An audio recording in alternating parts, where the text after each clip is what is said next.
هلو جايز، صباح الخير. شلونكم جايز؟ يمكن راح تستغربون من شغلتين من 3 شغلات بهذا الفيديو. اول شي اول مرة اطلع بهذا الشكل يعني.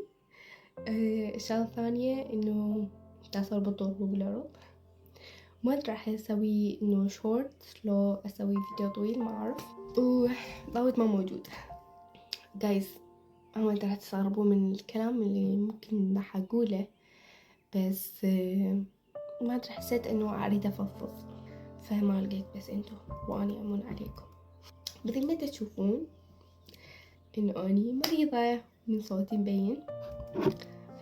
اليوم الفيديو راح اسوي هو كموفون للمرضى.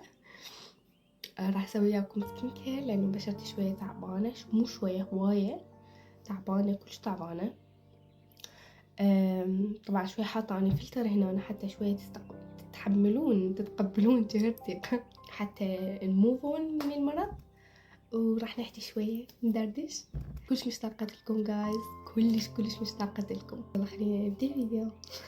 تشوفون عندي هنا شعرات طويلة دائما ذني يزعجني، فراح اسويهن. راح احتاج شغلتين للحواجب، اللي هو هذا الموس، والراس مالته يكون بهذه الفرشة، وهذه المشط الصغيروني، وهذا اصلا يعني مال حواجب، وهذا مالت المشط مال حواجب. المشط شنو؟ المقص مال حواجب. انا اول شي راح استخدمه، راح اسويه هو امشط حواجبي لي فوق.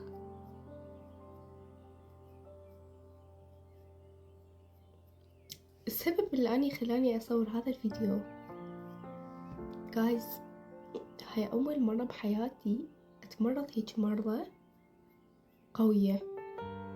يعني أنا بالعادة مرات يعني أنا مناعتي أحسها قوية، يعني انتوا تشوفون مو؟ ايه الحمد لله. أول مرة أحس إنه أني إنه ضعيفة. أوكي راح أتفلسف أني، اللي ما يحب الفلسفة خليه يعبر الفيديو.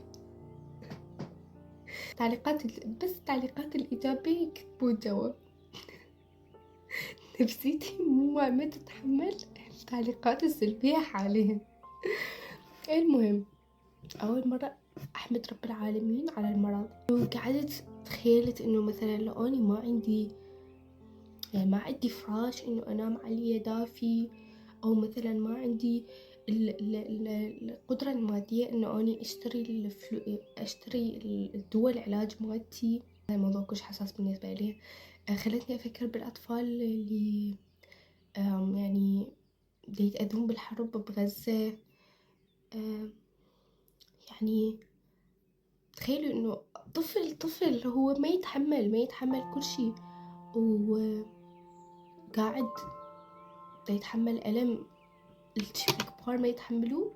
ورب العالمين يقول خلقنا الإنسان ضعيفا.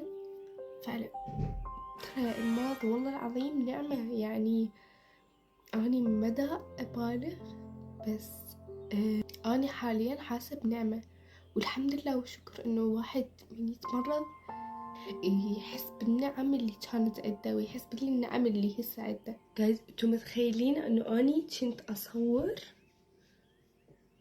وخلصت تقريبا 10 دقائق من اللي انا كنت اسويه، هو طلع ما يصور.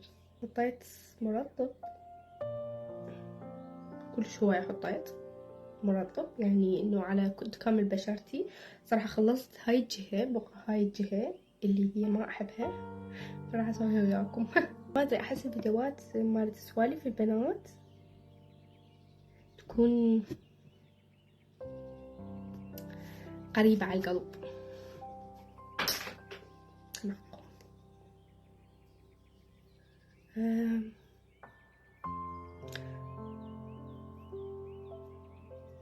صراحة اني هذا الفيديو يعني ما كنت مخططة اني اصوره. سبحان الله، الفيديوهات مالت انه اني سوالف بنات وهيجي ابدا ما اخطط، يعني هيجي قبل افتح الكاميرا واقعد، افتح التليفون واقعد. فجايز يعني انتو هماتين من تتمرضون ما أدري جنتوا تعيشون دراما لو بس أني. بالعكس نعمة يعني أو رحمة جتني، إنه غير تفكيري، غيرني 180 درجة. كل إنه نمت أني تقريبا نمت 4 أيام بالفراش. كنت أحتاج واحد حتى يساعدني أقوم. كنت أني من قبل كنت يعني إنه أجزع من المرض. كنت أفكر إنه يعني المرض هو ابتلاء، بس بالعكس والله يعني بالعكس. تونر يعني هذا التونر صراحة أحسه مي، بس لأنه ريحته هو صح أنا ما أشتمه، بس هو أنا اللي أتذكر ريحته يعني مي ورد، فذلك أحسه زين. أكون أنا شعرها تنعطل.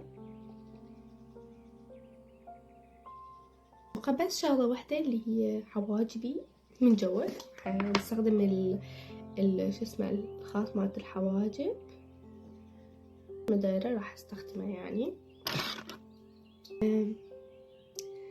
جايز أنا بالعادة صراحة هاي المواضيع مالت إنه مواضيع العميقة إنه ودينية وهيجي، فهمتوني؟ هاي المواضيع دائما أناقشها أنا ويا صديقتي اسمها دعاء. بس صراحة هاي صديقتي حاليا بالعمرة، كلش فرحانة لها يعني. هي كانت كلش حابة تسافر للعمرة وعلى أساس نسافر سويا، بس أنا ما أقدر حاليا يعني. موضوع من يجي بدماغي يعني لازم أروح أفضفض، لازم أروح أتناقش ويا ناس يعني. ف هي ماكو، فقلت أجي أتناقش وياكم، أجي أدوخ راسكم. فأنتوا هماتي عندكم هيجي شخص إنه عميق أو مثلا تحسون موضوع جدي وتحتاجون إنه رأي أحد؟ أني شلون تعرفت على صديقتي دعاء؟ أول يوم جيت بيلي الكلية، نرجع التونر هاف موقع. المهم أول يوم جيت بيلي الكلية كانت كليتي شوية هواية يعني متشددة بالملابس. جاية ما كنت أدري شنو الوضع، بس إنه لابسة أني فتشي كلش طويل.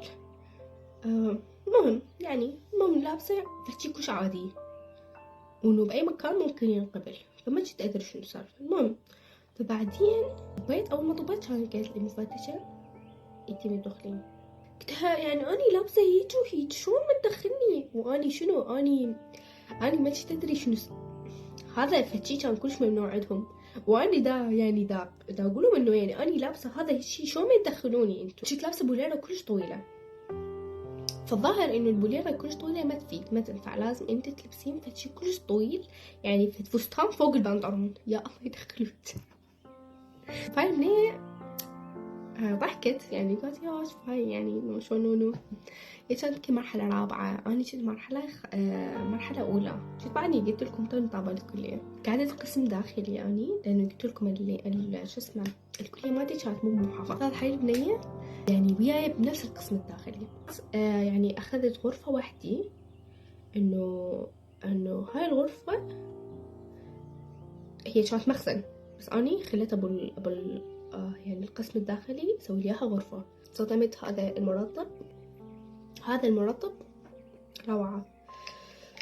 المهم إنه أني كنت ما عندي مي، كنت بخلصة مي.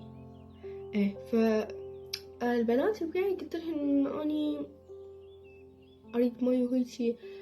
فما أشوف غير إنه أكو كرتونة مال مي، وأنا بالعادة ما أني لو أموت ما أستخدم شغلة أحد بدون استئذان يعني. رجعت طالعة المهم قلت لي البنات هذا المي مالت من؟ قالوا لي مال فلانة شو اسمه. فانتظرتها تجي حتى إنه أستأذي منها أخذ قلاص مي، كنت كلش عطشانة. فهي اجتي، أول ما جتي كان وقتها سبحان الله تناقمنا. راحت المرطب الثاني اللي هو هذا صاير شلون الجل، يعني صراحة أنا أحبه لأنه يطيب ترطيب فظيع مو فرق. المهم بس باعوا ترطيبه فظيع.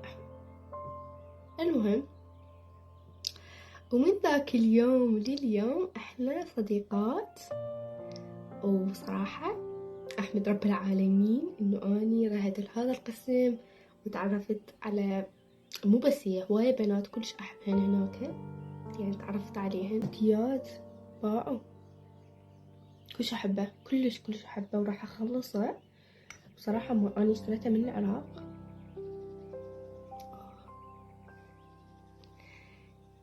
هسه احنا موفون على المرض، جوازنا المرض. اوكي هسه بقى بس شغلتين صايرين نسويه. هذا بالعادة سيرة مع رموش هذا، بس اني ايش حاطة بيه، حاطة فوقه مزودة عليه يعني زيت الخروع وزيت زيتون. شوف انا ايش دا احط، زيت الخروع وزيت زيتون، ف حط على رموشي حتى شنو تحسنا فعلا ترى دا يطلع نتيجة، يعني مو عبالكم يعني فعلا. ومتى يخلص؟ وصراحة أنا مو دائما استخدمه، من يجيني واحد سنتين اليوم استخدمه. يعني هذا مالتين جبته من العراق بعد التخرج. أنا رأسا سافرت وبالتعيين أني يعني مجرد شهرين أو هيك شي داومت.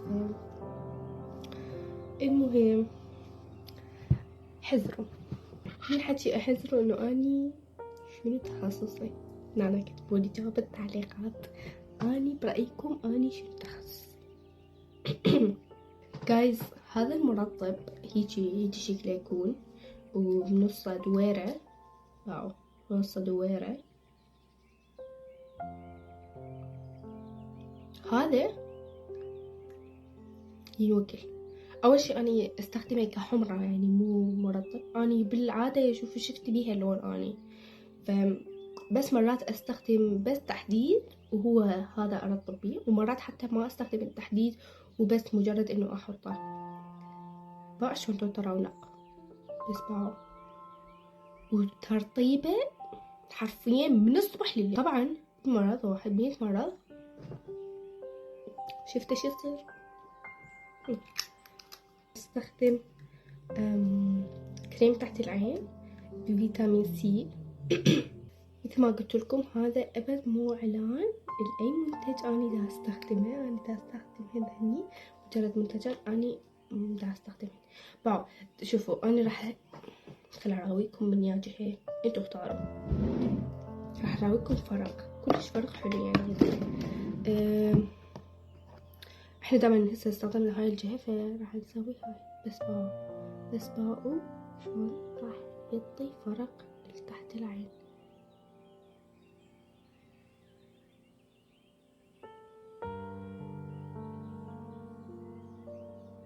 تشوفون ان شاء الله واضح، بس صدق يعطي فرق.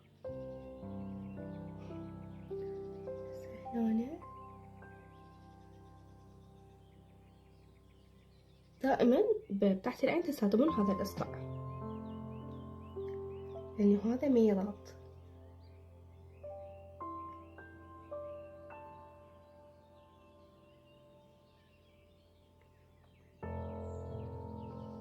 اوكي جايز سكين كير